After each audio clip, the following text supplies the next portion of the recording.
I'm Chris Berman. Well, let's get straight to the action. In our first game this week, we had the Seahawks end up on the right side of an 11-point game. The Texans won this contest, but will stay at the third place in the AFC South. In a long-standing AFC rivalry, we had the Chargers win their 5th game of the season. Rod Gardner stepped it up this week and gave his team some added firepower for the win. Deshaun Foster rushed for 2 touchdowns and helped his Panthers beat the Saints. Off the Missouri River in Kansas City, where the Chiefs edged their way to a narrow 3-point win. Lions, Colts. Vaughn is such an all-around defender. He plays the run, he plays the pass. Oh, it came right to him. This is what you dream about if you're a linebacker. 24-yard TD. The Colts win this one by the final score of 17-7. Up at Giant Stadium, we had the Giants stroll away with a 14-point win. The Eagles airmailed 300-plus yards in their victory at Lincoln Financial Field. The Vikings won on the road and end their season on a high note. The Bengals lost this one, but will stay at number 2 in the AFC North.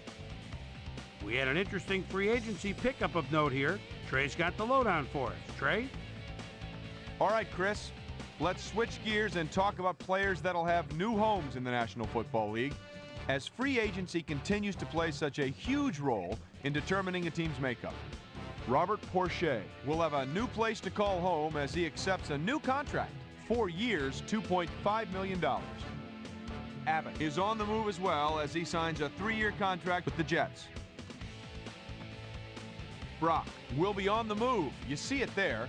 He'll be getting a nice little payday too. 2 years, $2.0 million. Desmond Clark is also on the move as he signs a robust 5-year contract with the Vikings. Titans, Broncos. Steve Air McNair calls signals at the 12-yard line. He's so dangerous, buying time, moves out of the pocket, fires, touchdown. The Titans go on to win this by the final score of 24-17.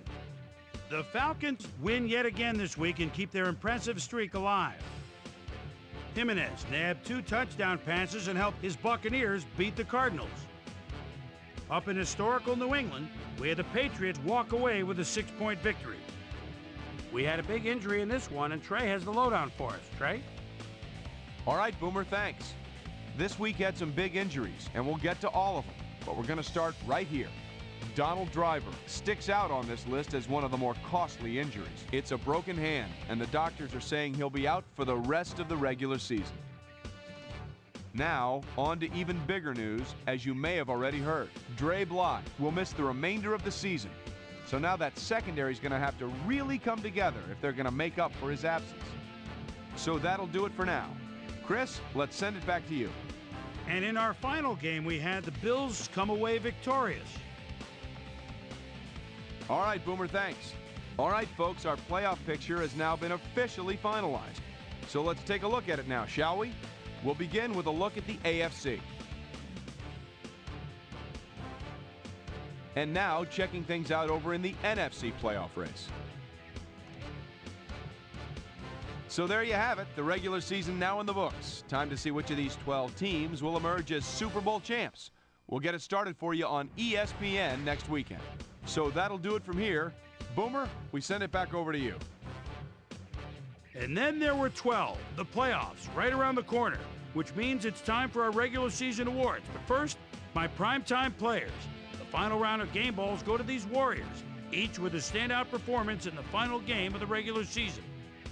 All right, as promised, here's a look at this year's best of the best, our season-ending NFL awards. Peyton Manning, without a doubt, is going to take home the hardware in this one. You see the numbers on your screen, but numbers really don't tell the whole story.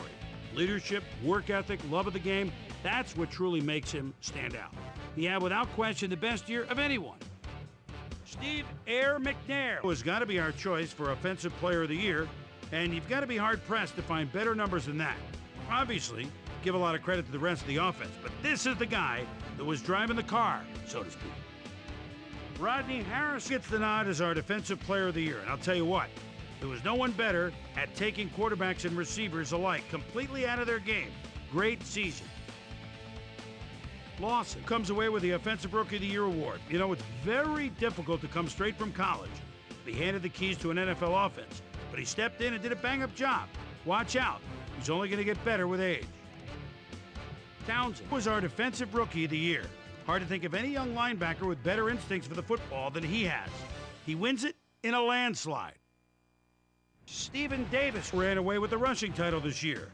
Talk about a threat out of the backfield, my friends. Finesse, speed, a surprising amount of power, which he used to bowl over the few who actually managed to lay a finger on him. What a year. That'll do it, sports fans. I'm Chris Berman, and thanks so much for joining us here in the Bristol studios. We'll see you next week right here on ESPN, the worldwide leader in sports.